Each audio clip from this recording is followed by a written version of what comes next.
The pain came in waves, each one worse than the last. Sarah gripped the rough wooden edge of the cabin bed, biting down on the leather strap someone had placed between her teeth to muffle her screams. She was 19 years old, and this was her first time giving birth. She was terrified. "Push, child, push." Old Mama Ruth's voice cut through the haze of pain. Ruth was the plantation midwife, a woman in her 60s who delivered more babies than she could count, both in the slave quarters and up in the big house. Her hands were steady and experienced, even if her eyes carried the sadness of someone who'd seen too much suffering. It was August 1839, in the depths of a suffocating Georgia summer. The small cabin where Sarah lived offered little relief from the heat. Sweat poured down her face and soaked through the thin shift she wore. 3 other enslaved women crowded into the tiny space: Sarah's mother Esther, her Aunt Dinah, and a young woman named Clara who held rags and a bucket of water.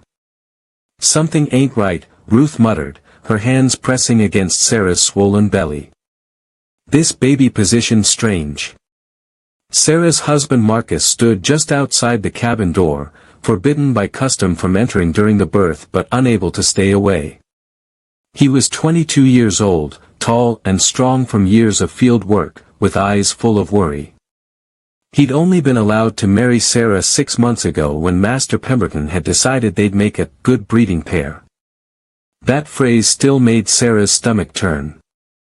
Master Pemberton ran his plantation like a business, and enslaved people were inventory to be bred and multiplied. When he'd selected Marcus to be Sarah's husband, neither of them had been given a choice. But against all odds, they'd found real love, a small miracle in a world designed to strip them of every shred of humanity. "The first one's coming," Ruth announced. "Push hard, Sarah. Hard as you can." Sarah bore down with everything she had, and suddenly there was release and then a baby's cry, thin and reedy but unmistakably alive. "It's a girl," Clara said, tears streaming down her face. New life was always a miracle, even in bondage. But Ruth's expression remained tense. "Sarah, listen to me. There's more babies in there. You carrying more than one?" Sarah's eyes widened in shock and fear. "What? How many?" "Can't tell yet, but your belly's still hard and full. Catch your breath, child. You got more work to do." 10 minutes later, a second baby emerged, another girl, smaller than the first but crying with surprising strength. "2 girls," Esther whispered, clutching her daughter's hand. "Sarah, you got 2 beautiful girls." But Ruth was frowning, her hands still on Sarah's belly. "Lord have mercy. There's a third." The cabin fell silent except for the mewling of the 2 newborns. "3 babies," Dinah whispered. "Master Pemberton gonna be pleased. 3 new slaves born in one night." The words hung in the air like a curse. Because that's what these babies were to Master Pemberton, not precious children, not miracles, but property. Assets. Future labor to work his cotton fields. The third baby came 15 minutes later, and this one was different. "It's a boy," Ruth said quietly. "And he's—" She didn't finish the sentence, but everyone in the cabin understood what she meant. The 2 girls were dark-skinned like their parents, their features clearly African. But the boy was lighter, not white, but lighter than any child Sarah and Marcus could have naturally produced together.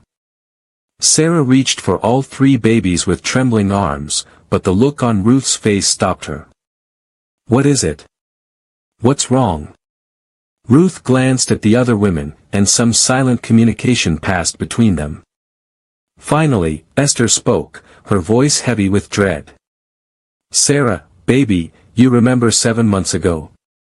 When Master Pemberton came to your cabin that night while Marcus was sent to work in the far fields?" Sarah's blood ran cold. She remembered.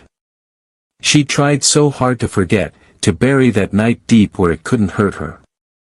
Pemberton had come to her cabin late, drunk and claiming his rights as master. She'd fought him. He'd beaten her for resisting, then taken what he wanted anyway while she lay bleeding and crying on the floor. She'd never told Marcus. Couldn't bear to see the pain and helpless rage in his eyes, knowing he could do nothing to protect her or seek justice without getting them both killed. She'd washed herself raw afterward and prayed the violation wouldn't result in a child. But it had. This light-skinned boy was Pemberton's son. "No," Sarah whispered. "No, no, no. The timing matches," Ruth said gently. "And the boy?" "Sarah, people gonna know. Master Pemberton gonna know soon as he sees this child." Outside, Marcus called through the door, "Sarah. The baby's all right. Can I see?" The women exchanged panicked glances. They all understood the impossible situation Sarah now faced. If Marcus saw that light-skinned baby, he'd know the truth. He'd know what Pemberton had done. And Marcus, for all his strength and all his love, might not be able to swallow his rage. He might confront Pemberton, might attack him, might do something that would get him killed or sold away. And Pemberton himself, when he learned one of the babies was his, what would he do? Some masters acknowledged their enslaved children, gave them special privileges. But most denied them, hated the evidence of their own moral corruption, sometimes even sold their own children south to hide the proof of what they'd done. "Listen to me," Ruth said urgently, making a decision. "Sarah, you got to choose. You can keep all 3 babies and face whatever comes when people see that boy and start asking questions. Or what?" Sarah asked, though she already sensed what Ruth was about to say. "Or we tell Marcus and the master that only 1 baby survived. We say the 2 girls were born dead, stillborn twins, and we bury them quiet tonight. You keep the boy, and nobody questions nothing because he's light enough to maybe pass as yours and Marcus's, especially if we say he came early and that's why he's small and pale. You want me to kill my babies?" Sarah's voice was a horrified whisper. "No," Ruth said firmly. "We ain't killing nobody. We take the girls to the widow Hutchins down by the river. She's a freed black woman, runs a safe house for runaways. She'll take your girls and get them north on the Underground Railroad. They'll grow up free, Sarah. Free." Sarah's mind was reeling. Give up 2 of her children to save the 3rd. Sacrifice her daughters to protect a son who carried the blood of her rapist. "Why the boy?" she asked. "Why not save one of the girls instead?" Ruth's expression was pained. "Because the boy's light skin gives him a chance, Sarah. A chance to maybe work in the house instead of the fields. A chance to maybe learn to read if he's clever and quiet about it. A chance to maybe buy his freedom someday. Dark-skinned babies on this plantation grow up to pick cotton under the whip until they die. That's the truth, harsh as it is. But he's Pemberton's son. He's the child of my—" Sarah couldn't say the word rape. Couldn't speak it aloud. "That ain't the baby's fault," Esther said, taking her daughter's hand. "That innocent child didn't choose how he was conceived any more than you chose what was done to you. And Ruth's right, his light skin is his only advantage in this hell we living in." Clara spoke up timidly. "What if Master Pemberton recognizes the baby as his? What if he takes the child from Sarah anyway? Then at least Sarah's girls will be safe up north," Ruth said. "If we keep all 3, Pemberton might see those dark-skinned twins and that light boy and put the pieces together. He might sell all 3 babies away from Sarah just to hide his shame. Or sell Sarah and Marcus separately. Or worse." The awful logic made Sarah want to scream. They were trapped in a system where every choice was impossible, where love itself was a weapon used against you, where even your own children could be stolen at any moment for any reason or no reason at all. I can't, Sarah sobbed. I can't choose. I can't give up my babies. Then we keep them all, Esther said firmly, though her eyes were full of fear. We keep them and we face whatever comes together as a family. Ruth looked at Sarah seriously. Child, you got maybe 5 minutes to decide before Marcus comes through that door. 5 minutes before word gets to the big house that you delivered. 5 minutes to choose what kind of life these babies gonna have, all 3 in bondage or 2 with a chance at freedom. Sarah looked down at the 3 infants, now wrapped in rough cloth and lying beside her. The 2 girls were sleeping, exhausted from their entry into the world. The boy's eyes were open, staring up at her with that unfocused newborn gaze. She thought about Marcus, the man she'd grown to love despite the circumstances that forced them together. She thought about his face when he learned what Pemberton had done to her. She thought about watching that knowledge destroy him, knowing he couldn't protect her, couldn't seek justice, couldn't do anything but swallow his rage and continue serving the man who'd violated his wife. She thought about Pemberton seeing these babies and realizing the light-skinned boy was his. Would he claim the child? Would he resent the evidence of his own crime? Would he punish Sarah for bearing visible proof of what he'd done? She thought about her daughters growing up in slavery, beaten, worked to death, possibly sold away, possibly facing the same violations Sarah had endured when they came of age. And she thought about freedom. About a life her daughters might have if they could escape north. About them growing up as free women, able to marry who they chose, keep their own children, live without the constant terror of the whip and the auction block. How would it work? Sarah asked, her voice barely audible. The plan to get them north. Ruth leaned close. Tonight, after everyone's asleep. I'll wrap the girls and take them to the widow's house. She'll hide them until the next conductor on the railroad comes through, probably 3-4 days. Then they'll be passed along, house to house, all the way to Pennsylvania or maybe Canada. The widow will give them names, find them a family to take them in. They'll grow up knowing love and freedom. But they won't know me, Sarah whispered. They won't know their mother. No, Ruth admitted. They won't. That's the price, Sarah. That's the sacrifice. What do we tell Marcus? What do we tell everyone? We tell them you labored hard and delivered 3 babies, but 2 were born sleeping. We bury 2 bundles of rags weighted with stones tomorrow and hold a funeral. We mourn. Nobody will question it. Lots of babies don't survive birth, especially with triplets. It's tragic but not suspicious. Sarah's tears fell on the sleeping faces of her daughters. 2 babies she'd held for less than an hour, 2 children she'd never watch grow up, never teach to walk or talk, never see become women. But they'd be free. They'd have chances Sarah never had and never would. They'd live. Mama. Sarah looked at Esther. What would you do?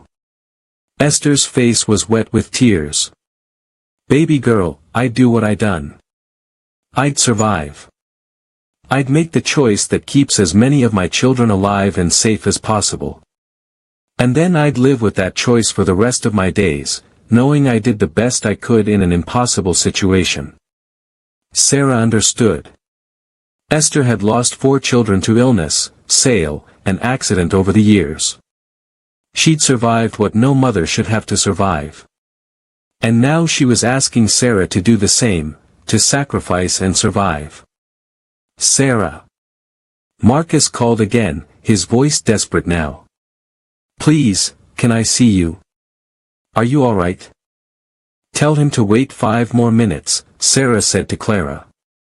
Tell him there were complications and we're still cleaning up. As Clara went to relay the message, Sarah looked at Ruth. If I do this, if I send my girls away, you promise me they'll be safe. You promise someone will love them? I can't promise anything in this world, child. But I can tell you the widow has done this before. She's got connections all the way to Canada. Dozens of babies and children have passed through her hands to freedom. Your girls will have the best chance anyone can give them. Sarah looked down at her daughters one more time. She studied their faces, memorized every detail, the shape of their tiny noses, their perfect fingers, the soft curves of their cheeks. She kissed each one gently on the forehead. Go to freedom, my babies, she whispered. Live the life I can't give you. And forgive your mama for not being strong enough to keep you. Then she handed them to Ruth, and Ruth quickly wrapped them in a blanket and tucked them into a basket she'd prepared earlier. Esther, Dinah, Clara, you saw nothing, Ruth said firmly. These babies were stillborn. You helped me prepare the bodies for burial. That's all you know. The three women nodded, understanding their part in this dangerous deception. Ruth slipped out through the back of the cabin with the basket, disappearing into the darkness. Sarah was left holding only the light-skinned boy, the child she hadn't wanted, the child who represented her trauma, the child she'd chosen to keep because his lighter skin gave him advantages in a world that valued whiteness over humanity. You can come in now, Sarah called to Marcus, her voice hollow. Marcus rushed through the door, his face alight with joy and relief. Then he saw Sarah's expression, saw she held only one baby, and his joy transformed to confusion and then to horror. Where? I heard 3 babies crying. Where are the others? They didn't make it, Esther said quietly, stepping forward to support her son-in-law. 2 girls, both stillborn. Sometimes it happens with multiples. They were too small, too weak. Marcus's face crumpled. No. No, that can't. I'm sorry, Sarah whispered. I'm so sorry, Marcus. He fell to his knees beside the bed, tears streaming down his face. Can I see them? Can I see my daughters? Ruth already took them to prepare for burial, Dinah said gently. It's better you remember them in your mind than see them like that. Trust me. Marcus reached for the baby Sarah held, the only child he thought had survived. He looked down at the infant with a mixture of grief and love, and Sarah held her breath, waiting to see if he'd notice the lighter skin, if he'd see what she saw, if he'd put together what had happened. But Marcus was consumed with grief over the daughters he believed he'd lost. He saw only a small, fragile baby who needed protection and love. A son, he said softly. We have a son, Sarah. Yes, Sarah said, her voice breaking. We have a son. And in that moment, the lie became truth. The light-skinned boy became their son, not Pemberton's, not a product of violence, but their child to raise and protect as best they could in a world that viewed them all as property. Marcus held the baby close, and Sarah wrapped her arms around both of them, and they wept together, Marcus mourning daughters who weren't actually dead, Sarah mourning daughters she'd sent away, both of them grieving for the losses this brutal system forced upon them. Outside the cabin, Mama Ruth moved through the darkness, carrying a basket with 2 sleeping babies. She walked carefully but quickly, knowing every moment of delay increased the danger. If she was caught with these infants, questions would be asked. Lives would be destroyed. She reached the river and followed it downstream for half a mile until she came to a small house set back from the water. It looked abandoned, that was by design. Widow Hutchins lived alone and encouraged that perception, the better to hide her real work. Ruth knocked 3 times, paused, knocked twice more, the signal. The door opened immediately. Widow Hutchins was a small woman in her 50s, with gray hair and sharp, intelligent eyes. She'd been born enslaved but had purchased her freedom 20 years earlier with money she'd saved over decades. Now she used that freedom to help others escape. 2 babies, Ruth said without preamble. Girls. Born an hour ago to Sarah at Pemberton's plantation. Their mother sent them away to save them. Hutchins took the basket and looked down at the sleeping infants. Her expression was sad but not surprised. She'd seen this before, mothers making impossible choices, sacrificing their own hearts to give their children chances at freedom. They healthy, strong as horses, both of them, came into this world fighting. Good. They'll need that strength. Hutchins looked up at Ruth. The mother knows she'll never see them again. She knows. And she still chose this. She chose freedom for them over bondage. That's the only choice that mattered. Hutchins nodded slowly. There's a conductor coming through in 3 days. I'll keep them safe until then. They'll go north, find a good family. They'll live free. What will you name them?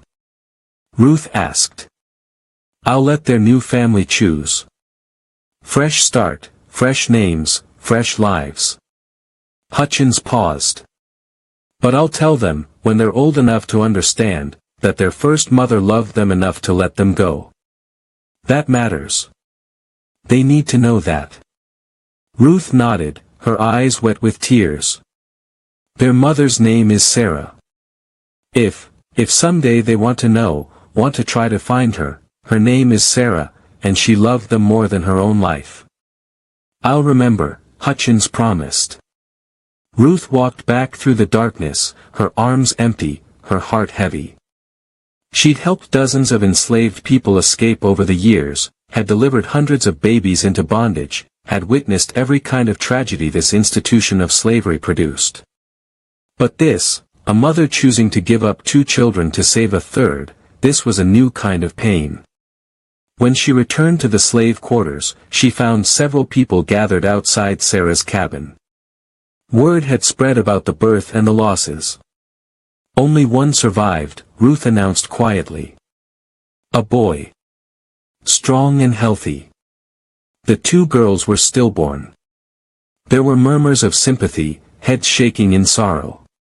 This was the reality of their lives, joy and tragedy so intertwined they couldn't be separated. Inside the cabin, Sarah lay with Marcus and their son, the child they'd keep, the child they'd raise, the child whose very existence was built on deception and sacrifice. Sarah stared at the rough wooden ceiling and made herself a promise: she would love this boy. She would not punish him for how he was conceived. She would raise him to be strong and smart and good. And someday, when he was old enough to understand, she would tell him the truth, about his sisters who'd been sent to freedom, about the choice she'd made, about the price she'd paid.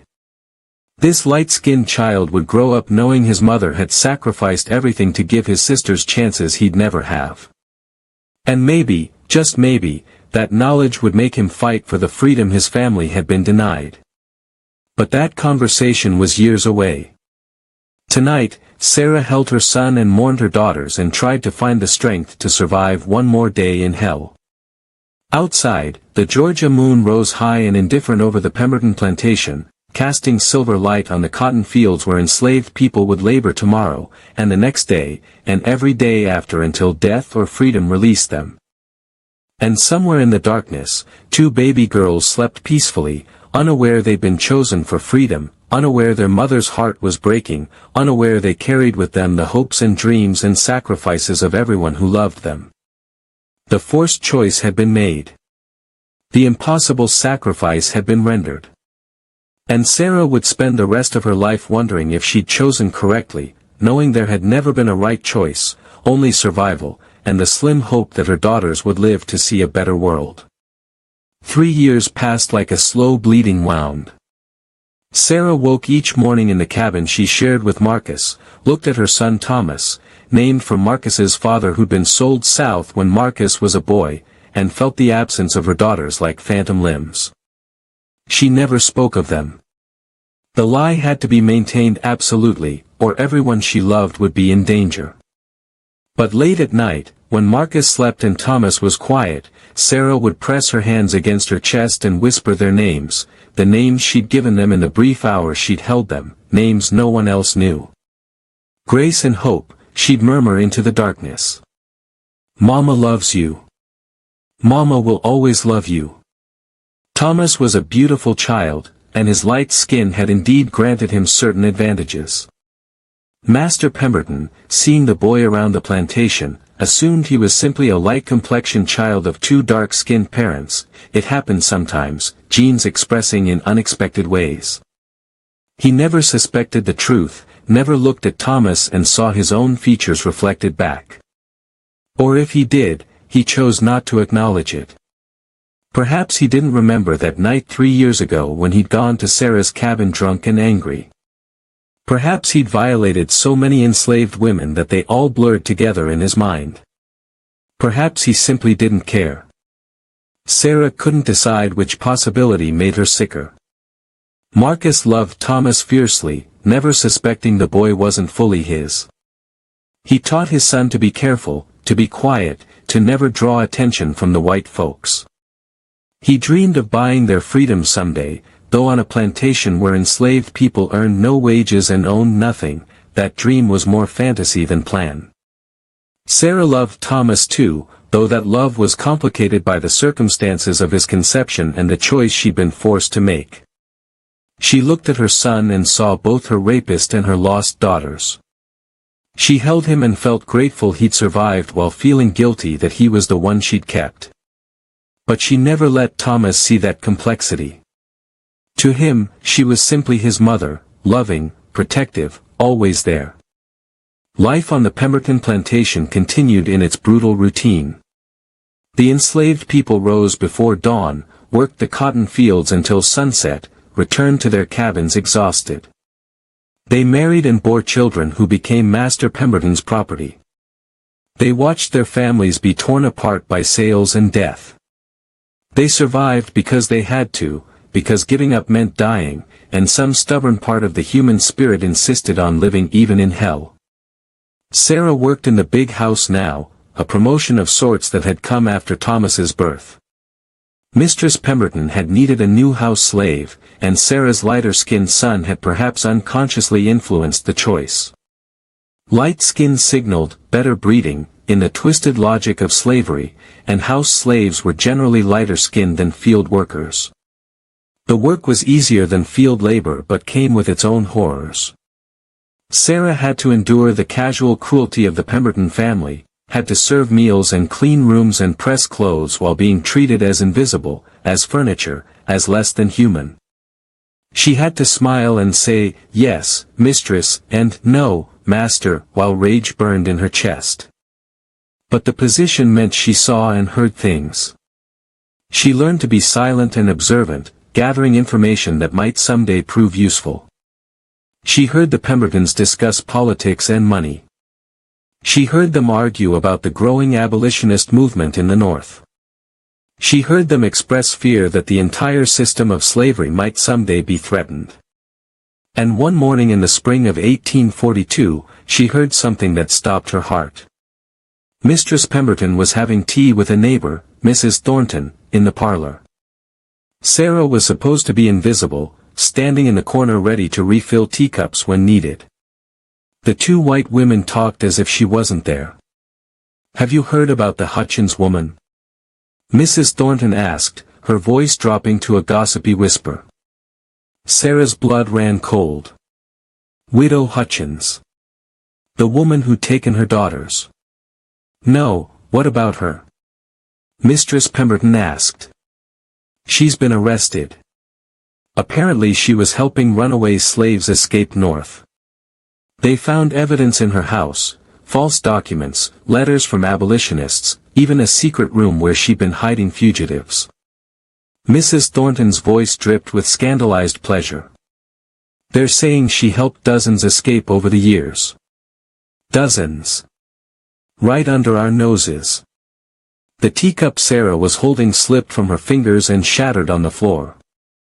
"Clumsy girl." Mistress Pemberton snapped. "Clean that up immediately." "Yes, mistress." "I'm sorry, mistress," Sarah whispered, dropping to her knees to gather the broken china. Her hands were shaking so badly she could barely grasp the pieces.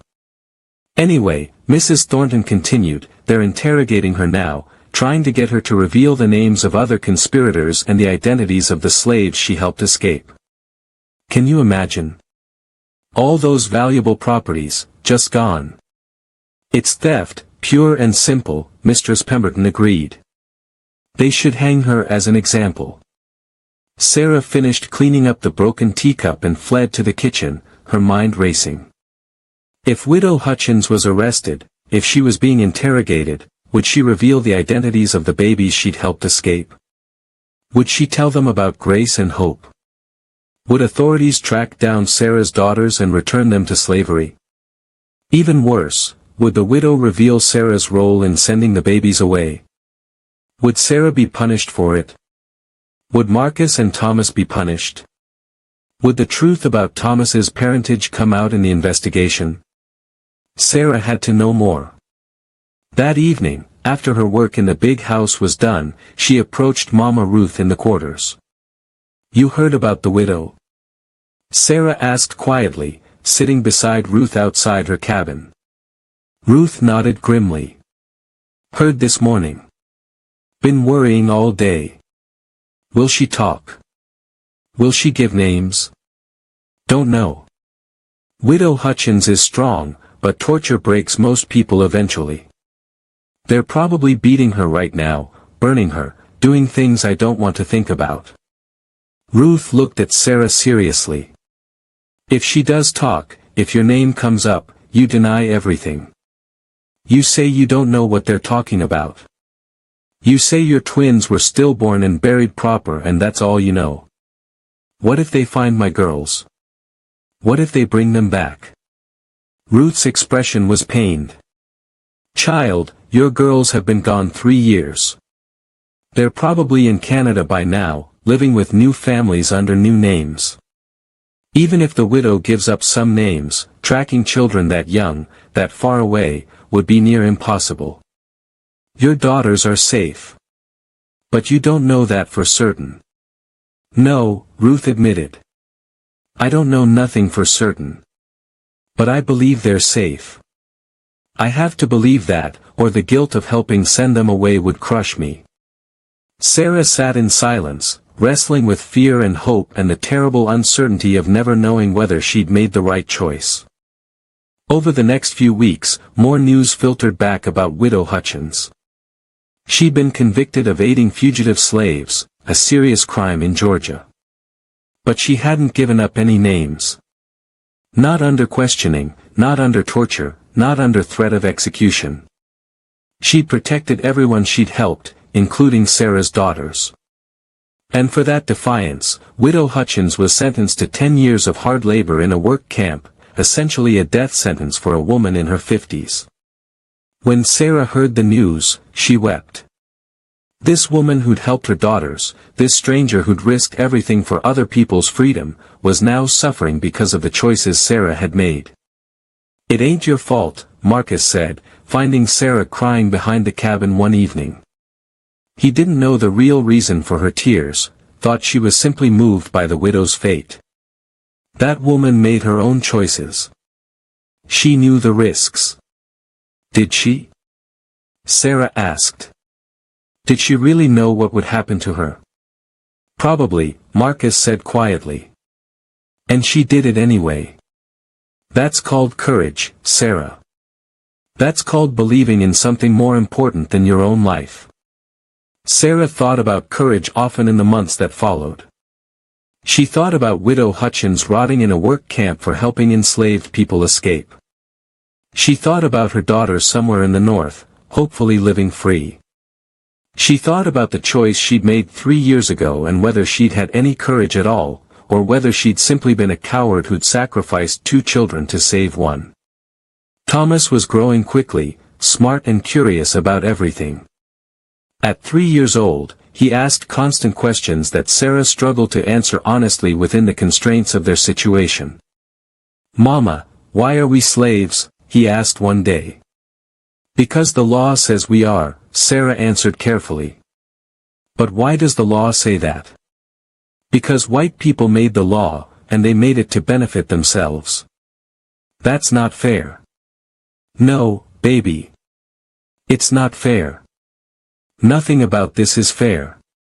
When I grow up, I'm going to change it, Thomas said with the absolute confidence of a child who didn't yet understand how powerless they really were. Sarah pulled him close and kissed the top of his head. Maybe you will, baby. Maybe you will. But she knew better. Thomas's light skin might buy him small advantages, might keep him from the worst of the field labor, might even allow him to learn to read if he was clever and careful. But he was still enslaved, still property, still trapped in a system designed to crush him. Unless something changed. Unless the whole system came crashing down.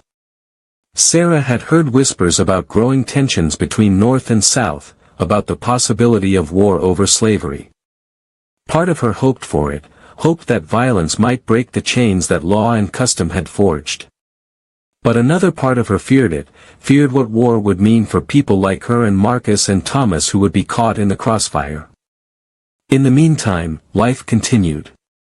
Sarah worked in the big house, keeping her eyes and ears open. Marcus worked the fields, keeping Thomas safe when the boy was old enough to start helping with small tasks. Mama Ruth delivered more babies into bondage and helped more people escape when she could, though the widow's arrest had made the Underground Railroad much more dangerous. And somewhere in the north, 2 little girls grew up free, or so Sarah desperately hoped. She had no way of knowing if they were alive or dead, happy or sad, loved or neglected. She had no way of knowing if they ever thought about the mother they'd never known, the mother who'd given them away to save them. All Sarah had was faith.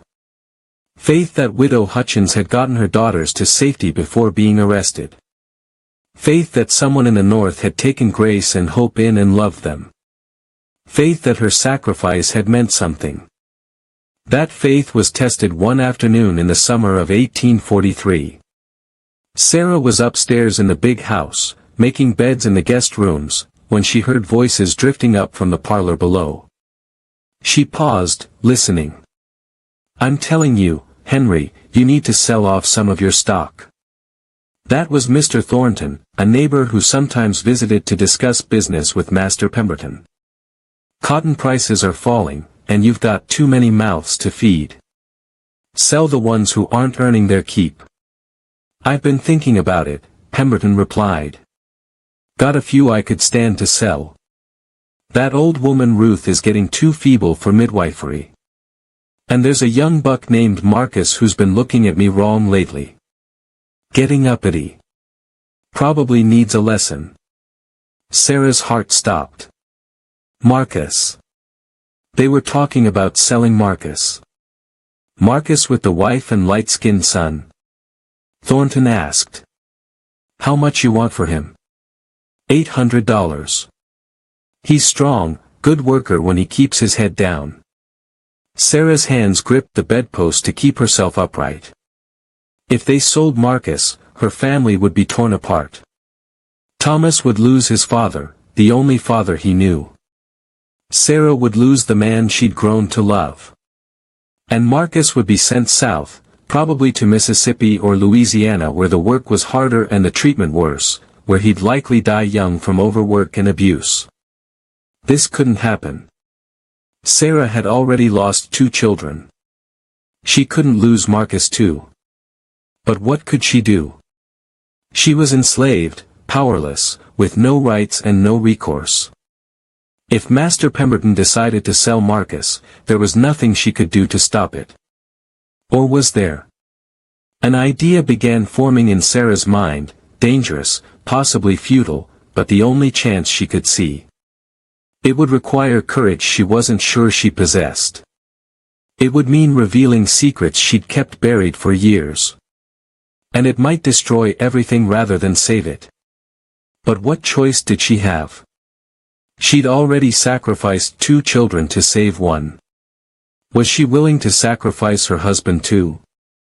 Or would she finally find the courage to fight back? That night, Sarah lay awake beside Marcus, listening to him breathe. Thomas slept on his small pallet in the corner. Her family, incomplete, built on lies and trauma, but hers nonetheless. She'd made one impossible choice 4 years ago. Now she faced another.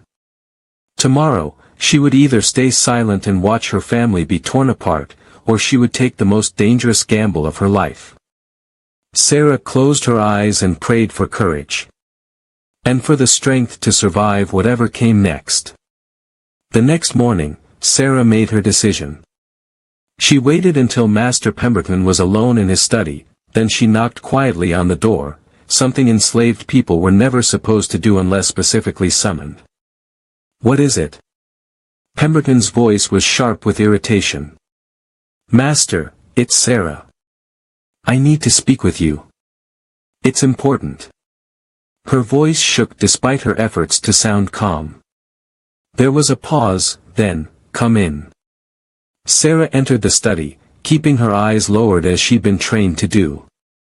The room was full of leather-bound books Pemberton had never read, expensive furniture, and the trappings of wealth built on stolen labor.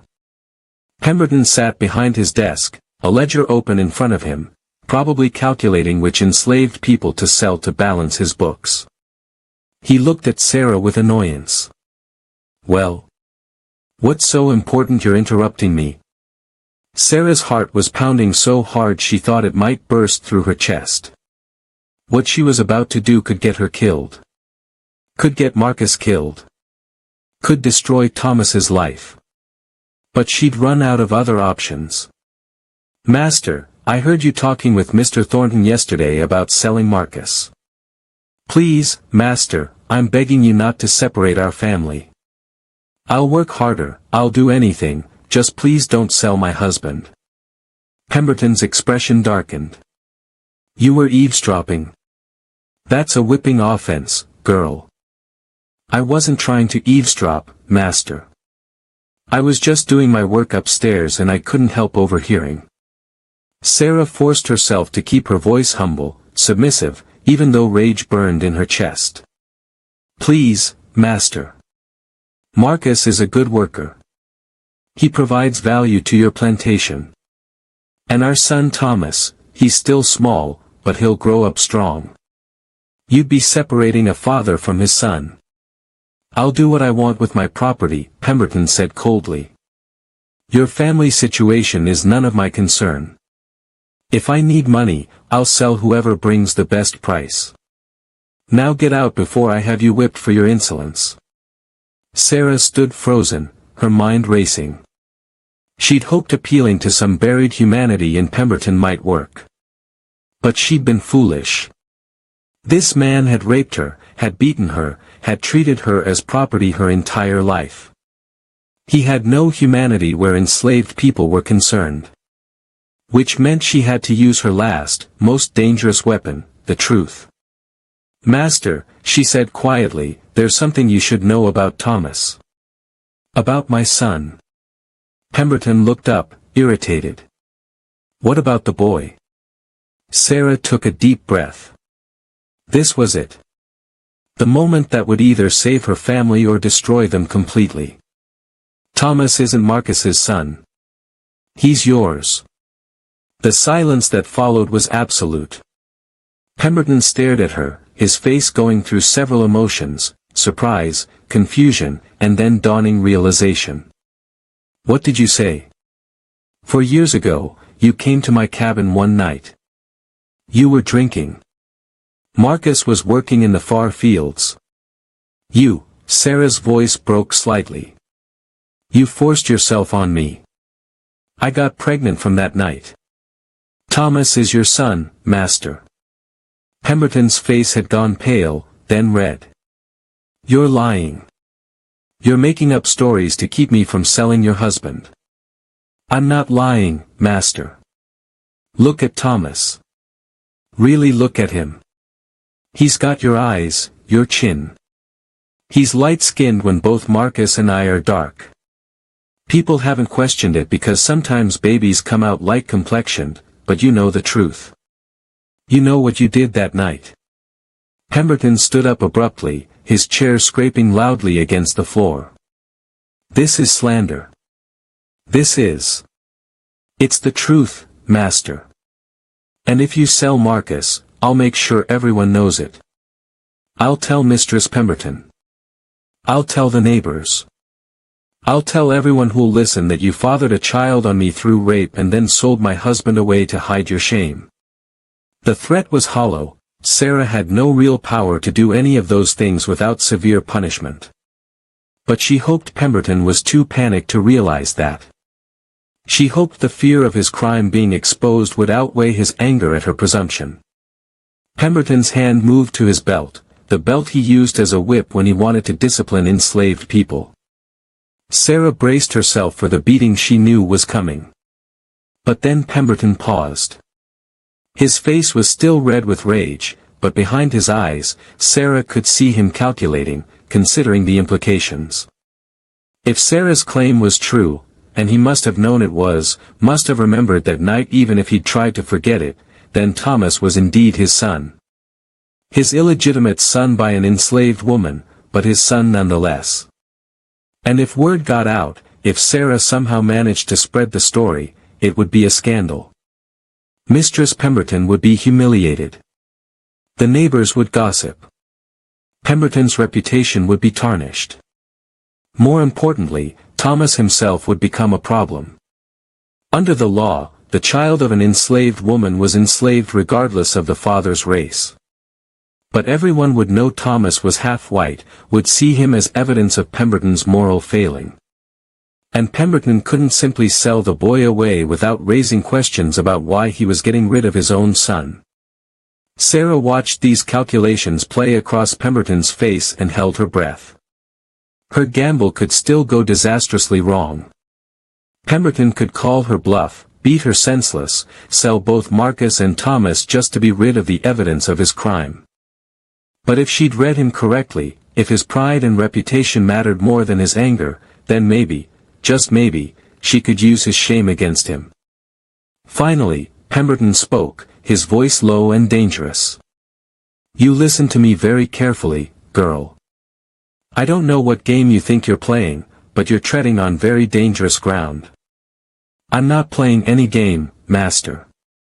I'm just a mother trying to keep her family together. That's all. If I were to acknowledge your claims, and I'm not saying I do, what exactly do you want from me? Don't sell Marcus. Keep our family together. And Sarah hesitated, then pushed forward. And give Thomas small privileges. Let him work in the house instead of the fields when he's old enough. Teach him to read. Give him a chance at something better than field labor until he dies young. Pemberton's jaw clenched. You want me to give special treatment to a slave child because you claim he's mine? I'm not claiming anything, master. It's simply the truth. And I'm not asking for freedom or money or anything unreasonable. I'm just asking you to not destroy the lives of 3 people, for, if you count yourself and the scandal that would follow if this became public knowledge. The implicit threat hung in the air. Sarah was terrified Pemberton would realize she had no real power to make anything public, that any attempt to spread scandal would result in her immediate and severe punishment. But she kept her face carefully neutral, hoping her fear didn't show. After a long, tense silence, Pemberton sat back down. I need time to think. Yes, master. And Sarah? If you ever speak of this to anyone, I'll have you whipped until you can't stand, and then I'll sell Marcus and Thomas both so far south you'll never see them again. Do you understand? Yes, master. I understand. Get out. Sarah fled the study, her legs shaking so badly she could barely walk. She'd done it. She'd revealed the secret she'd kept buried for 4 years. She'd threatened a white man, an action that should get her killed. But she'd also possibly saved her family. For now. The next few days were agonizing. Sarah had no idea what Pemberton would decide.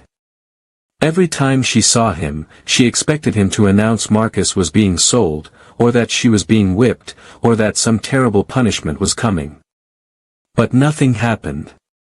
Pemberton avoided her completely, not even looking at her when she served meals or cleaned rooms. And more importantly, he stopped discussing selling Marcus with his neighbors. A week after their conversation, Pemberton called Sarah into his study again. "I've made a decision," he said without preamble. "Marcus will not be sold. Your family will remain together." However, he held up a hand as Sarah started to speak. "There will be conditions." "Yes, master." "Anything. You will never speak of our previous conversation again. Not to Marcus, not to anyone. That particular topic is closed forever. Do you understand?" "Yes, master." "Furthermore, Thomas will be brought into the house in 2 years when he's old enough for training. I'll arrange for him to learn basic literacy, just enough to be useful as a house servant. But he'll never be acknowledged as anything other than a slave. He'll never be freed. He'll never inherit anything. He is my property, just like you and Marcus. The only difference is he'll have slightly easier work than field labor. That's all." Sarah felt tears of relief threatening, but she held them back. "Thank you, master. Thank you. Don't thank me. I'm not doing this out of kindness. I'm doing it because the alternative is more trouble than it's worth." Pemberton's expression was cold. "You used your knowledge as a weapon against me, Sarah. That was clever, but it was also extremely dangerous. If you ever try to manipulate me again, I'll forget my concerns about reputation and I'll destroy your entire family. Do we have an understanding?" "Yes, master. Complete understanding." "Then get out." Sarah left the study and walked to the cabin she shared with Marcus and Thomas on shaking legs. She'd won. She'd actually won. Her family would stay together. Thomas would have opportunities, limited, insufficient, but still better than field labor. Marcus would remain with them. The cost had been revealing a truth she'd wanted to keep buried forever. But the alternative, losing Marcus, watching her family be torn apart the way so many enslaved families were torn apart, would have been unbearable. That night, after Thomas was asleep, Marcus asked Sarah why she seemed so emotional. "What happened today? You've been strange all evening." Sarah wanted to tell him. Wanted to share the burden of what she'd done, what she'd revealed, what it had cost her. But she'd promised Pemberton silence, and more than that, she couldn't bear to see the pain on Marcus's face when he learned the truth about Thomas's parentage. Marcus loved Thomas as his own son. He'd raised him, taught him, protected him. Learning that Thomas was actually Pemberton's child, conceived through rape, would devastate Marcus. It would make him look at his son differently. It might even make him question his love for the boy. Sarah couldn't do that to either of them. So she lied. Again. Another secret to add to all the others she carried. "Master Pemberton decided not to sell you after all. That's all. I'm just relieved our family gets to stay together." Marcus pulled her close. "How did you know he was thinking of selling me?" "I overheard him talking about it." "I was so scared, Marcus." "We're safe now. That's what matters." Sarah nodded against his chest, but she knew the truth, they weren't safe. No enslaved person was ever truly safe. Their lives could be upended at any moment, for any reason or no reason at all. All she'd managed to do was delay the inevitable by using the only leverage she had, the truth about Thomas's parentage. And that truth was a double-edged sword. It had saved Marcus from being sold, but it had also marked Thomas in Pemberton's eyes. The man now knew Thomas was his son, which meant he had power over the boy, power to help him or hurt him, to provide small privileges or to punish him for being visible evidence of Pemberton's crime. Sarah had traded one set of dangers for another. But at least her family was still together. At least Thomas would have a chance at something better than field labor. At least Marcus would be there to help raise the son he believed was his.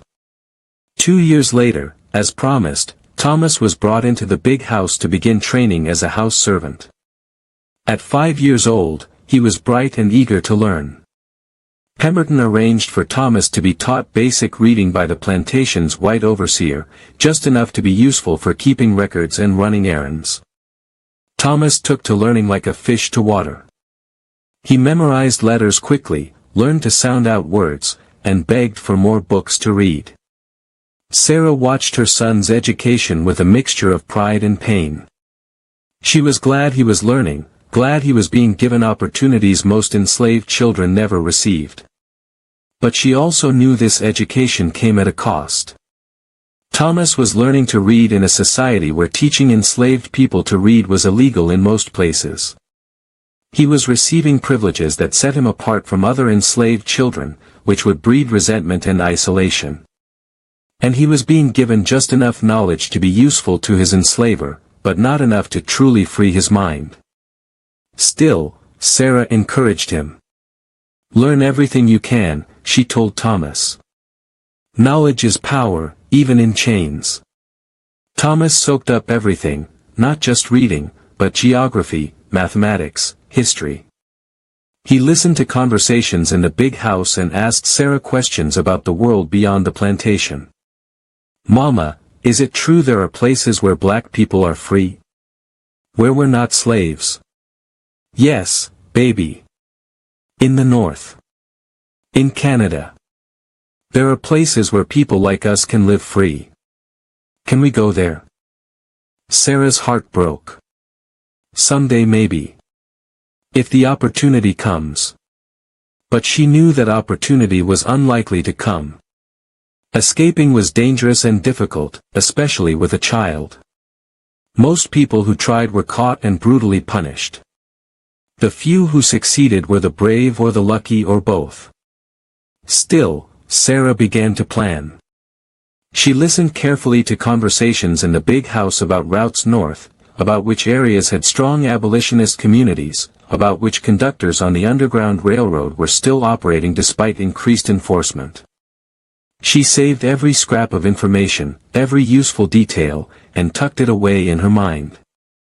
Because even if she couldn't escape now, maybe someday the opportunity would present itself. Maybe someday she could take Marcus and Thomas north. Maybe someday they could be free. And maybe, just maybe, she could find her daughters again. Grace and Hope would be 7 years old now, if they were still alive. They'd be growing up free in the North, probably not even remembering they'd had a mother and brother in Georgia. But Sarah remembered. She thought about them every day, wondered where they were and whether they were happy and whether they'd been loved by the families that took them in. One evening, while working late in the big house, Sarah overheard a conversation that made her freeze. Master Pemberton was talking with a visitor, a man from up north, a merchant who did business throughout the country. "I heard you've been asking about the old Hutchins case," the visitor was saying. "The woman who was arrested for helping slaves escape." "Just curious," Pemberton said carefully. "It was quite a scandal at the time."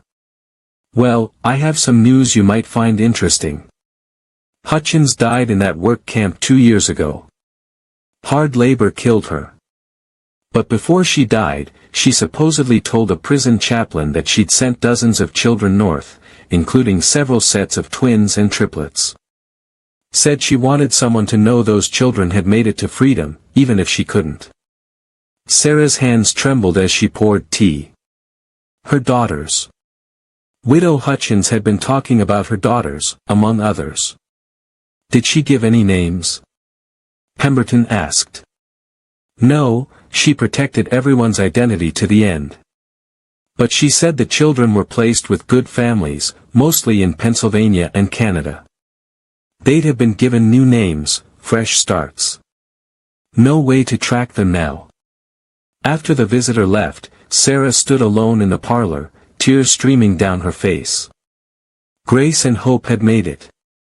They'd reached freedom. They were alive and living somewhere in the north under new names, with new families.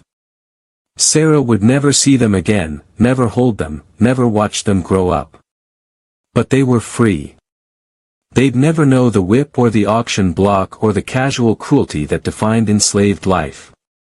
They'd never be raped by men who viewed them as property. They'd never watch their own children be sold away. They were free. And Sarah had given them that freedom through the hardest choice she'd ever made. "Thank you," she whispered to the ghost of Widow Hutchins, that brave woman who'd sacrificed everything to help enslaved people escape. "Thank you for keeping them safe. Thank you for keeping your promise." Sarah returned to her cabin that night and held Marcus and Thomas close. Her family, incomplete, built on lies and trauma and impossible choices, but hers nonetheless. She'd saved 2 daughters by sending them away. She'd saved her husband by revealing a dangerous truth. She'd given her son a chance at a slightly better life by using the only leverage she had. These weren't victories in any real sense. Her daughters were gone forever. Her husband didn't know the truth about his son. Thomas was still enslaved despite his education. And Sarah herself was still property, still powerless, still subject to the whims of a man who'd raped her and now held power over her family because of that rape. But they were alive. They were together. And somewhere in the north, 2 little girls were growing up free. In a world designed to break them, they'd found ways to survive. And survival, in slavery, was its own form of resistance. Sarah closed her eyes and prayed, for her daughters in the north, for her son sleeping peacefully beside her, for her husband who deserved better than the lies she'd told him, and for herself, that she'd have the strength to keep carrying these burdens until the day freedom finally came. That day felt impossibly distant. But Sarah had to believe it would come eventually. Had to believe that the system that had stolen her life and her children couldn't last forever. Had to believe that someday, somehow, truth and justice would prevail. Until then, she would survive. And she would remember Grace and Hope, the daughters she'd sacrificed to save. Always. The years passed like water wearing down stone, slowly, relentlessly, leaving marks that couldn't be undone. By 1850, Thomas was 11 years old and fully established as a house servant. He could read better than most white children his age, could do complex arithmetic in his head, and had developed a quiet, observant intelligence that made him invaluable to Master Pemberton. That intelligence also made him dangerous. Thomas had begun asking questions that had no good answers, questions about freedom and equality and why the color of someone's skin determined whether they were human or property. Sarah tried to satisfy his curiosity while also teaching him to be careful, to never let white people see how smart he truly was, to survive by appearing less threatening than he actually was. Why did God make some people slaves and some people masters? Thomas asked one evening as Sarah prepared a simple dinner in their cabin. God didn't make anybody slaves, baby. People made slavery. People with power decided to take power from people who had less, and they built a whole system to keep it that way. But the preacher says slavery is in the Bible. Says it's God's will. Sarah's jaw tightened. She'd heard those sermons too, white preachers twisting scripture to justify the unjustifiable, telling enslaved people that obedience to earthly masters was obedience to God. The preacher says what he's paid to say. Real Christianity, the kind Jesus preached, is about loving your neighbor, about treating others the way you want to be treated. Ain't nothing Christian about slavery, no matter what anybody claims. Thomas thought about this carefully. So we're right to want freedom? Yes. We're right to want freedom. But wanting it and getting it are 2 different things, Thomas. You got to be smart about when and how you fight. Charging ahead without a plan just gets you killed. I'll be smart, Thomas promised. But someday I'm going to be free, Mama. Someday I'm going to walk off this plantation and never come back. Sarah pulled her son close, pride and fear warring in her chest. She was glad Thomas had spirit, but she was terrified of what that spirit might lead him to do. Bold enslaved people often ended up dead or sold south to the brutal sugar plantations where life expectancy was measured in years. Marcus, too, was changing. He was 33 years old now but looked older. Years of hard labor had weathered him, left him with a bad back and hands gnarled from cotton picking. But his mind remained sharp, and he'd become a quiet leader among the enslaved people on the plantation. He organized small acts of resistance, work slowdowns that were subtle enough to avoid punishment, tools that mysteriously broke at inconvenient times, information networks that helped people avoid overseers who were in particularly violent moods. Nothing dramatic enough to bring harsh retaliation, but enough to give enslaved people small moments of agency in lives otherwise defined by powerlessness. Sarah worried about Marcus's activities, worried he'd push too far and bring Pemberton's wrath down on their family. But she also understood the need for resistance. You couldn't survive slavery without finding some way to push back, even in small ways.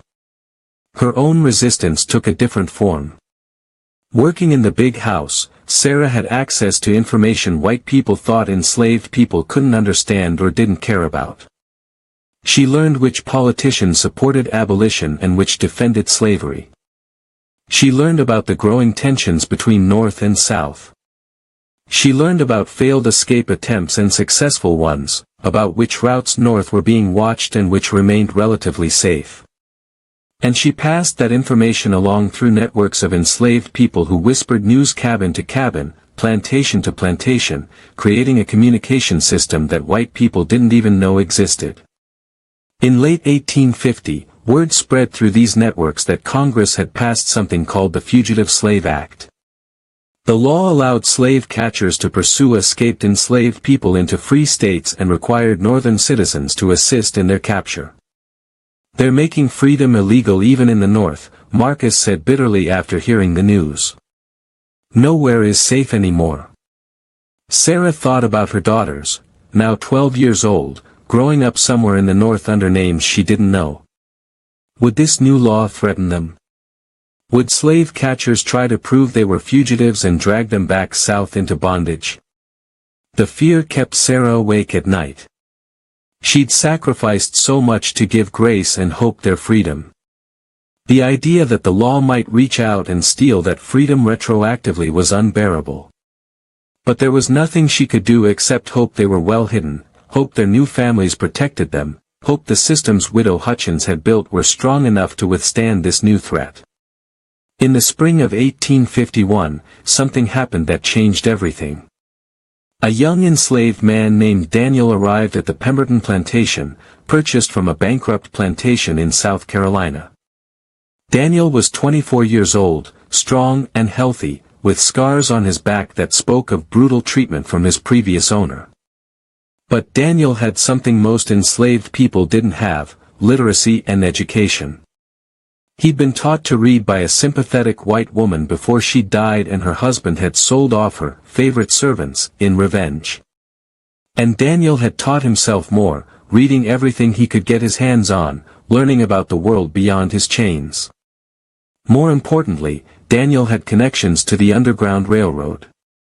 In whispered conversations in the quarters after dark, he spoke of a network of safe houses still operating despite increased enforcement. He spoke of conductors who still risked everything to guide people north. He spoke of a place called Canada where fugitive enslaved people couldn't be recaptured and returned south. "I'm not staying here long," Daniel told a small group that included Sarah and Marcus. "I'm going north soon as I learn the area and make connections. And I can take people with me if they're brave enough to try." Sarah's heart pounded. This was the opportunity she'd been waiting for, a real chance to escape, to take her family north to freedom. But it was also terrifying. Most people who attempted escape were caught. The punishment for trying to escape was severe: brutal whippings, sail to the deep south, sometimes death. And traveling with a child would make the journey even more dangerous. How many people have you helped escape? Marcus asked Daniel. 7, from my last plantation. All made it to freedom. I know the routes, know the signals, know which houses are safe.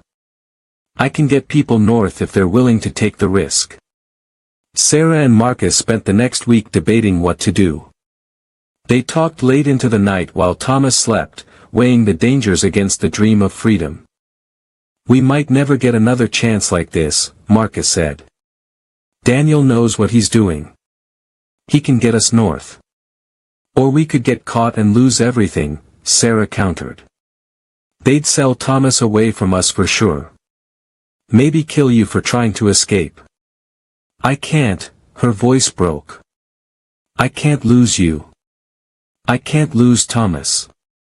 I already lost. She stopped herself. She'd almost said too much, almost referenced the daughters Marcus didn't know she'd sent north years ago. Lost what? Marcus asked. Lost so much already, Sarah finished quietly. I'm just scared, Marcus. I'm scared of trying and failing and making everything worse. Marcus took her hands. Sarah, I love you. And I love our son. But this ain't living, this is just surviving. Day after day of work and fear and watching our boy grow up in chains. Thomas is smart, Sarah. Too smart. Eventually he's going to do something that gets him in trouble because he can't accept the injustice of this place. If we stay here, something bad is going to happen. I can feel it. Sarah knew Marcus was right. Thomas's questions were getting bolder, his frustration with enslavement more obvious. He was reaching the age where white people would start viewing him as a threat rather than a child.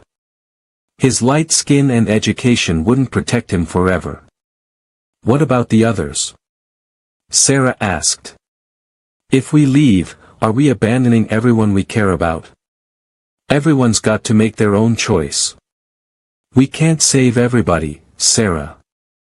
But we can save our family. And maybe by making it north, we can help others follow. Sarah thought about her mother Esther, now nearly 70 years old and too frail to survive the journey north. She thought about Aunt Dinah and Mama Ruth and all the other people who'd been her family and community for her entire life. Leaving them felt like betrayal. But staying felt like giving up on the possibility of ever being free. Let me think about it, Sarah said. Let me pray on it. She prayed, but she also planned. She began setting aside food that could travel, dried meat, hardtack, anything that wouldn't spoil. She collected warm clothes for the journey. She listened to Daniel's descriptions of the routes north and memorized every detail. And she thought about her daughters. If she made it north, could she find them? Could she somehow locate the 2 girls she'd sent away 13 years ago? They'd be 13 now, probably not even knowing they had a mother and brother in Georgia. But maybe, if Sarah got to the north, she could at least try to find them. Could at least see that they were safe. The decision came together slowly, like a storm building on the horizon. And finally, on a humid night in June, Sarah told Marcus what he needed to hear. Let's do it. Let's run. Marcus pulled her close, relief and fear mingling in his expression. You're sure? I'm not sure of anything except that we can't stay here. Thomas deserves better. We all deserve better. And if we die trying to be free, at least we'll die with dignity instead of living as property. They told Daniel they were ready. He began making preparations, establishing the route, confirming which safe houses were still operating, deciding on the best time to leave. New moon in 2 weeks, Daniel said. Darkest night of the month. That's when we run. Be ready. Those 2 weeks felt like years. Sarah continued her work in the big house, trying to act normal while her heart raced with anticipation and terror. Marcus continued field work, saying quiet goodbyes to friends and family without actually saying he was leaving. If people knew, someone might tell to curry favor with the master. Thomas sensed something was happening but didn't know what. "Mama, you're acting strange. What's going on?" Sarah waited until 3 days before the planned escape to tell him. They were alone in the cabin, Marcus out working late, and Sarah sat Thomas down and looked into his intelligent, questioning eyes. "Thomas, I need to tell you something important. In 3 days, we're leaving this plantation. We're running north to freedom. Your papa and I have decided it's time." Thomas's eyes went wide. "Running? You mean escaping?" "Yes. A man named Daniel is going to guide us north. It's going to be dangerous, and we might get caught. But if we succeed, we'll be free. No more slavery. No more master. We'll be able to live our own lives. Will I be able to go to real school? Learn everything? Maybe. If we make it. But Thomas, you have to understand, this is dangerous. If we get caught, we'll be punished severely. Your papa and I might be sold away from you. We might be hurt or killed. So you have to promise me that if we do this, you'll do exactly what we tell you. No questions, no arguments, just immediate obedience. Can you promise me that?" Thomas nodded seriously, suddenly looking older than his 11 years. "I promise, Mama. I'll do whatever you say. I want to be free." Sarah pulled him into a fierce hug. "Then in 3 days, we run." Those final 3 days were agony. Sarah moved through her duties in the big house in a fog, terrified someone would notice something wrong and investigate. Marcus worked the fields with forced normalcy. Thomas tried to act like a regular child but kept looking at his parents with barely concealed excitement. On the night before the escape, Sarah made one final visit to her mother's cabin. Esther was sitting outside, enjoying the evening breeze, and she looked at Sarah with knowing eyes. "You're leaving," she said without preamble. Sarah's breath caught. "Mama, Don't lie to me, child. I know that look. I wore that look myself once, many years ago before your papa was sold away. I was pregnant with you and thinking about running. But I was too scared, and I waited too long, and then it was too late." Sarah sat beside her mother. "I have to try, Mama. For Thomas. He's too smart and too frustrated to survive here much longer. I know. And I don't blame you." Esther took Sarah's hand. "But before you go, I need to tell you something. Something I should have told you years ago but never found the courage." "What is it?" Esther took a shaky breath. "You weren't my first child, Sarah. I had another baby before you. A son. Master Pemberton's daddy, the old master who died when you were little, he forced himself on me just like his son later forced himself on you. My boy was light-skinned, just like Thomas. And when the old mistress saw him, she demanded he be sold away immediately to hide the shame. I never saw my son again. Never even got to name him proper." Sarah felt tears streaming down her face. "Mama, I'm so sorry. I tell you this because I want you to understand something. The choice you made 13 years ago, sending those twin girls north to save them, that was the right choice. I know you still carry guilt about it. I see it in your eyes every time you look at Thomas. But you saved those girls, Sarah. You gave them freedom when you couldn't have it yourself. That's not something to feel guilty about. That's something to be proud of." Sarah stared at her mother in shock. "You knew. All this time, you knew about my daughters." "Of course I knew. I was there when they were born, remember? And I saw Ruth leave with that basket. I saw you make the hardest choice any mother can make, and I saw you survive it. I stayed silent because that was safest for everyone, but I've always known. Esther gripped Sarah's hand tightly. When you get north, and I believe you will, try to find them. Try to find your daughters. They're 13 now. They deserve to know their mama loved them enough to send them to freedom. Sarah wept on her mother's shoulder, finally able to share the burden she'd carried alone for so long. Thank you, Mama. For understanding. For keeping my secret all these years. You go north, child. You take Marcus and Thomas and you run. And don't you dare look back. Don't you dare feel guilty for saving yourself and your family.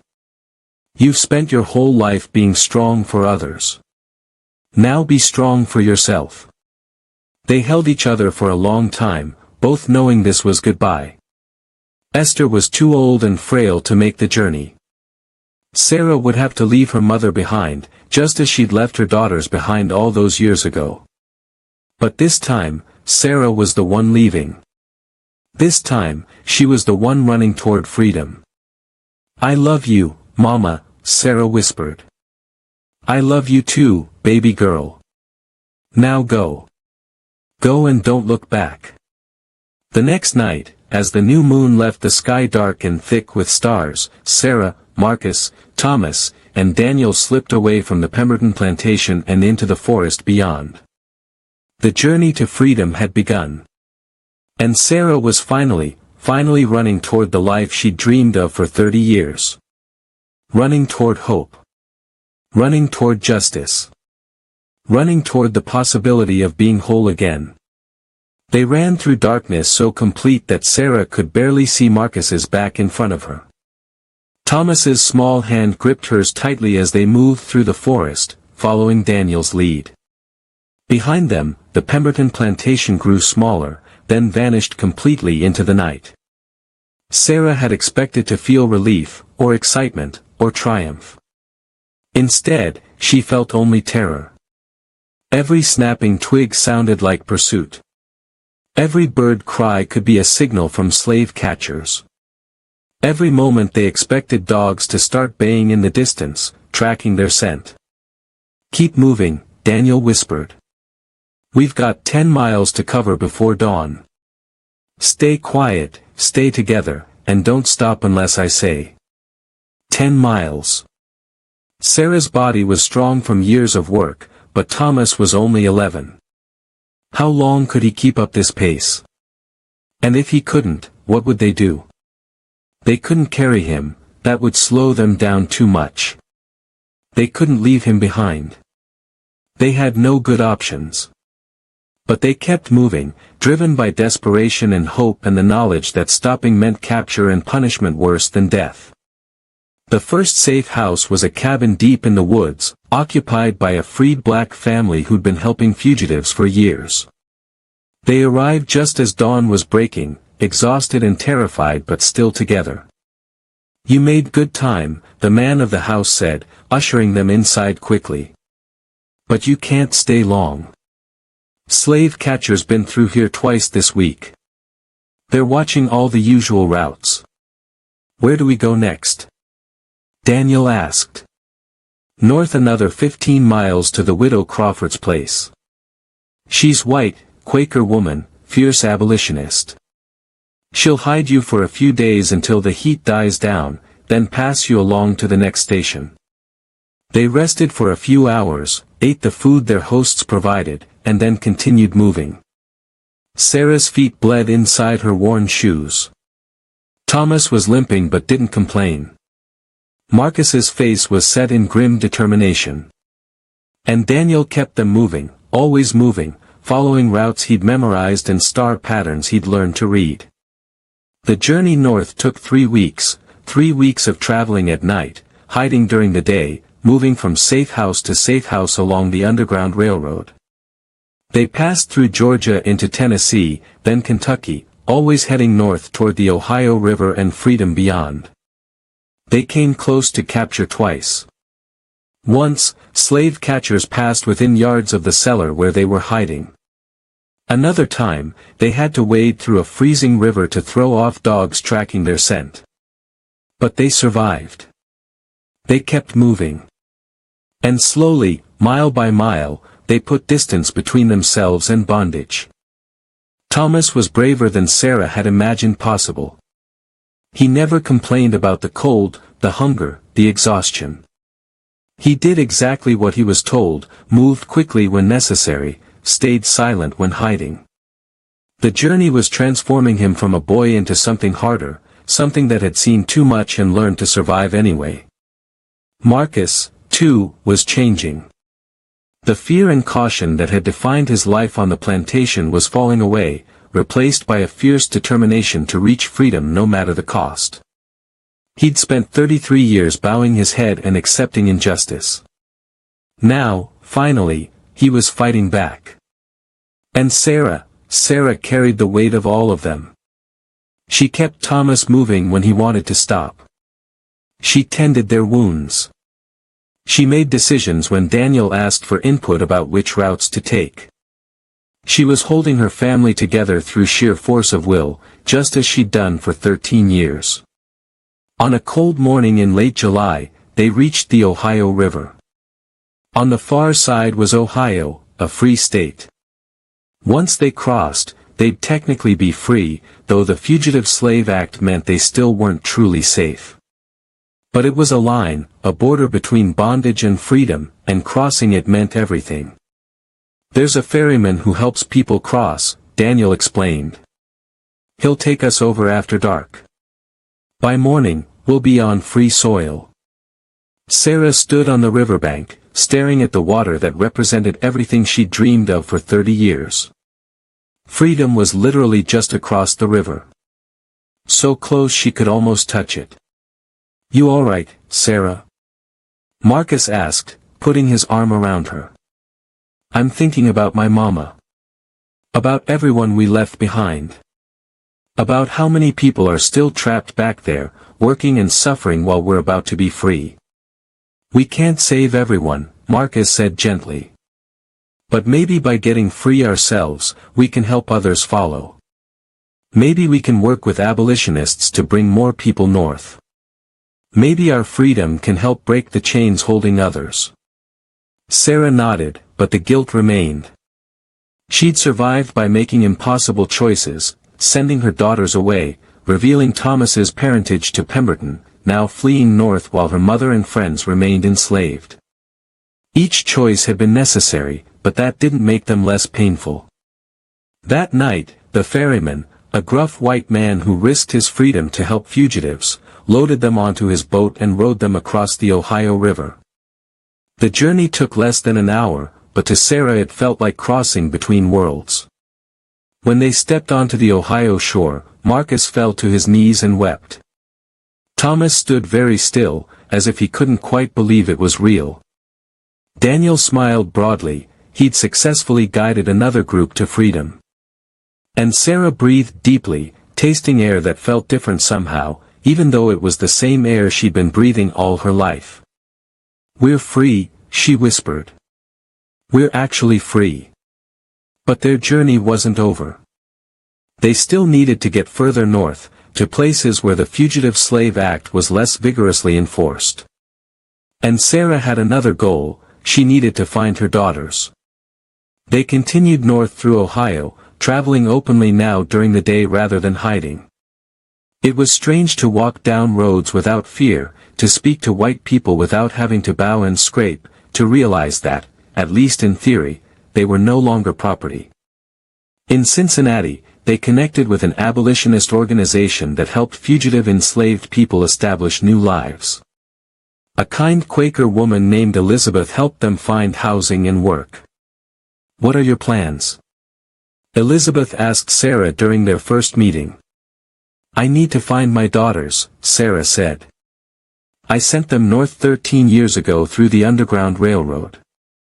They'd be 13 years old now. Twin girls. I don't know their names or where they went, but I need to find them." Elizabeth's expression was sympathetic but realistic. "Sarah, you understand how difficult that will be?" Children who came north as infants would have been given new names, new identities. The people who helped them would have kept no records to protect everyone involved. Finding them after all this time. I have to try, Sarah said firmly. I have to know they're alive and safe. I have to see them again. Elizabeth nodded. Then we'll try. I'll reach out to other Underground Railroad conductors, ask if anyone remembers a set of twin girls sent north from Georgia in 1839. It's a long shot, but we'll try. Over the next months, Sarah established a life in Cincinnati while Elizabeth conducted the search. Marcus found work as a carpenter, skilled work that paid actual wages, a concept that still felt miraculous. Thomas enrolled in a school for black children, finally getting the education he'd craved his entire life. And Sarah worked with the abolitionist community, helping other fugitive enslaved people who arrived in Cincinnati, sharing her story to raise money and support for the Underground Railroad. She also wrote letters, dozens of them, sent to abolitionist organizations throughout the North. Each letter described her twin daughters, explained the circumstances of their escape, and begged for information about where they might be. Most letters went unanswered. The few responses she received were sympathetic but unhelpful. No one remembered a specific set of twins from that time period. Too many children had come north through the Underground Railroad. The records were intentionally incomplete. Sarah began to lose hope. It had been 13 years. Her daughters were living as free girls somewhere, probably not even knowing they'd been born into slavery. They had new families, new names, new lives that didn't include a mother they couldn't remember. Maybe it was selfish to try to disrupt that. Maybe the kindest thing Sarah could do was let them remain in their ignorance and peace. But she couldn't give up. Not completely. Then, in the spring of 1852, Elizabeth came to Sarah's home with a letter and an expression of barely contained excitement. "Sarah, I think we found them." Sarah's heart stopped. "What?" "A woman in Pennsylvania, a Quaker named Margaret Shepherd who's been involved with the Underground Railroad for decades, she responded to your letter. She says in 1839, she took in twin baby girls who'd been sent north from Georgia. The girls were placed with her family permanently. She raised them as her own daughters. Their names are Grace and Hope." Sarah felt the world tilt. Grace and Hope. The names she'd given them in her heart. Names that, impossibly, they'd been given in their new lives too. How? How did they get those names? Margaret says the woman who brought the babies north, she didn't give her name, but it was probably Widow Hutchins. She said the baby's birth mother had called them Grace and Hope in the brief time she'd held them. Margaret honored that by keeping those names. Tears streamed down Sarah's face. "Where are they? Can I see them?" "They're in Pennsylvania." Margaret says she's told the girls their story, that they were born to an enslaved woman who sent them north to save them. The girls know they have a birth mother somewhere who made the ultimate sacrifice for them. And they want to meet you. Sarah could barely breathe.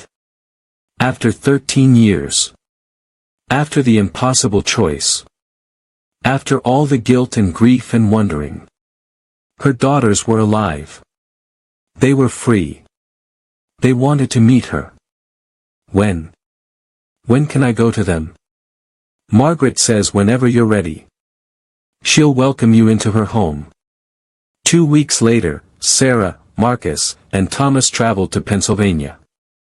The journey took days by train and wagon, and every mile Sarah's anxiety grew. What would she say to daughters who didn't know her?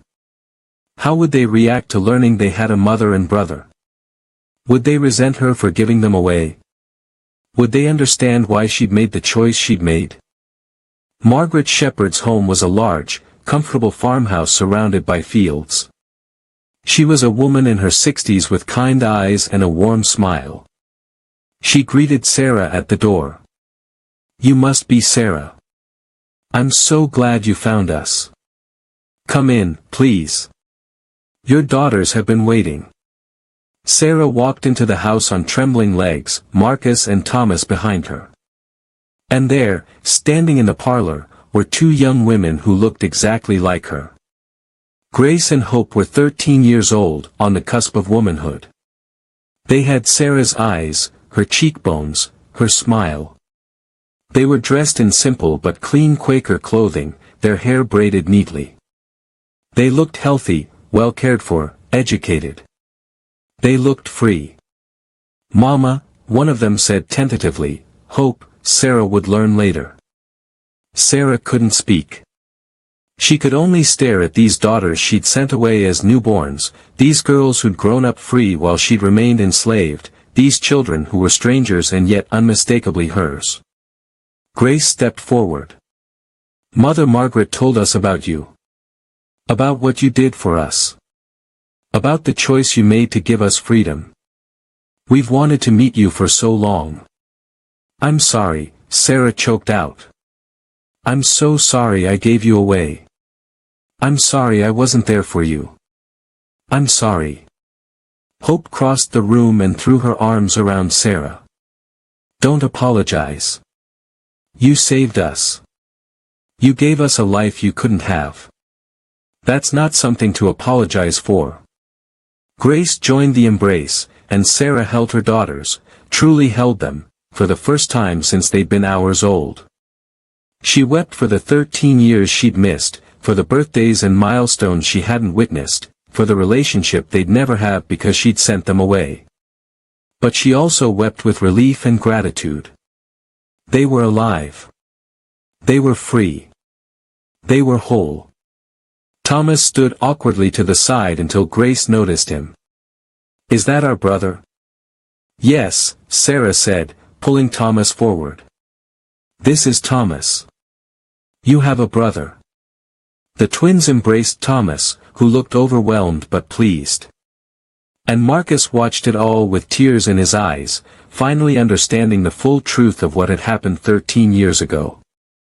Later, after the initial emotional storm had passed, Sarah and Marcus sat with Margaret in her kitchen while the three siblings got to know each other in the parlor. Thank you, Sarah said to Margaret. For taking them in. For raising them. For keeping the names I'd given them. It was my honor, Margaret said simply. And Sarah, you should know, they're remarkable young women. Grace is studying to be a teacher. Hope is learning medicine from the local doctor. They're intelligent, kind, and passionate about abolition. They've been helping me with the Underground Railroad for years, assisting other fugitives who come north. Sarah felt overwhelming pride. Her daughters had not only survived, they'd thrived. They'd become the kind of women she'd always dreamed they might be. I need to tell you something, Sarah said to Margaret. About Thomas. About who his father is. She explained everything, the rape, Pemberton being Thomas's biological father, the choice to keep him because his lighter skin gave him advantages. She'd kept this secret from Marcus for 13 years, but now, in this place of truth and freedom, she needed him to know. Marcus listened in silence, his face cycling through shock, pain, anger, and finally, understanding. Sarah, why didn't you tell me? Because I couldn't bear to see you hurt by it. Because Thomas was your son in every way that mattered, and I didn't want you to look at him differently. Because I was ashamed and scared in trying to protect everyone. Marcus took her hand. That boy is my son. Blood doesn't change that. And what was done to you, that wasn't your fault, Sarah. You survived something terrible and you protected our family. That takes courage I can't even imagine. They held each other while Margaret quietly left the room to give them privacy. Sarah spent 2 weeks in Pennsylvania with her daughters. She learned about their lives, their hopes, their dreams. She met their friends and saw the community that had embraced them. She watched them read and write and discuss politics with an education and freedom she'd never had. And she told them everything, about Rose, the grandmother they'd never known. About Mama Esther who'd helped keep Sarah strong. About Widow Hutchins who died in a work camp protecting the people she'd helped escape. About the brutal realities of slavery that they'd been spared. Grace and Hope listened with tears and rage and gratitude. They'd grown up free, but they understood the cost of that freedom. They understood that their mother had sacrificed her own heart to give them chances she couldn't have. On Sarah's last day in Pennsylvania, the whole family, Sarah, Marcus, Thomas, Grace, Hope, and Margaret, gathered for a meal together. It was the first time Sarah had sat at a table with all her children, the first time they'd been together as a complete family. "What will you do now?" Grace asked. "Will you stay in Cincinnati?" "For now," Sarah said. "But I want to do more. I want to help other enslaved people escape. I want to work for abolition. I want the system that destroyed so many lives to be torn down completely." "We'll help," Hope said immediately. "We have resources here, connections with abolitionists. We can coordinate escapes, raise money, lobby politicians. Together we can make a difference." And they did. Over the next decade, Sarah and her family became active in the abolitionist movement. Sarah spoke at rallies, sharing her story to galvanize support for ending slavery. Marcus helped fugitive enslaved people find work and housing. Thomas, as he grew older, became a conductor on the Underground Railroad himself, guiding people north just as Daniel had guided his family. Grace became a teacher and opened a school for black children in Pennsylvania. Hope became a nurse and tended to fugitive enslaved people who arrived sick or injured from their journeys. The family worked together, each contributing their skills and experiences to the fight for freedom. When the Civil War broke out in 1861, Thomas enlisted in the Union Army, fighting to end the system that had enslaved his family. He survived the war and returned home with stories of battles fought and freedom won. And when the 13th Amendment was ratified in 1865, officially ending slavery throughout the United States, Sarah was 65 years old. She'd spent 45 years of her life enslaved and 20 years free. She thought about her mother Esther, who died still enslaved on the Pemberton plantation in 1858. She thought about Mama Ruth and Aunt Dinah and all the others who'd never lived to see freedom. She thought about Widow Hutchins, who'd sacrificed everything to help enslaved people escape and had died in a work camp for her courage. And she thought about the impossible choice she'd made in 1839, to send her twin daughters north to freedom while keeping her son in bondage. That choice had saved Grace and Hope. But it had also meant Sarah missed 13 years of their lives, missed watching them grow up, missed being their mother in any real sense.